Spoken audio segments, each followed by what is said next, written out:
დიდი ცეცხლი ეკიდა, ჭერები იწოდა სულ დაიწვა ყველაფერი, მთლიანად ავეჯი, ჭურჭელი, ტანსაცმელი, ყველაფრის გარეშე დავრჩით მთლიანად, არაფერი აღარ გაგვაჩნია. ღია ცის ქვეშ დავრჩით მთელი ოჯახი, მე, ჩემი მეუღლე, ჩემი ვაჟი, ჩემი რძალი და ორი პატარა ბავშვი. ერთი თვის არის და მეორე უფროსი 2 წლის. ამისი შემოსავალი ნამდვილად არ გვაქვს, რომ ეს ხელმეორედ ავაწყოთ ეს 32 წლის ნაშენები ოჯახი.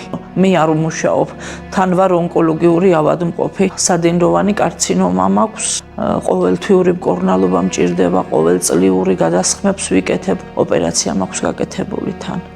ხანძარი გადმოვიდა გვერდზე მეზობლის სახლიდან. ბავშვები იყვნენ მარტოები. ეს არ იყო პირველი შემთხვევა და მაშინ ჩვენი ძალებით გადავარჩინეთ. ჩემმა მეუღლემ გადაარჩინა, შევარდა, მაგათთან ავიდა. ჩაკეტილი ჰქონდათ კარი და ფანჯრიდან გადავიდა. გთხოვთ დაგვეხმაროთ, თუ კი რამით შეგიძლია, სიტყვით, საქმით, ფინანსურად. ძალიან გთხოვთ დაგვეხმარეთ. გადარიცხეთ ნებისმიერი თანხა ჩერნოვეცკის ფონდის ოფიციალური საიტის მეშვეობით.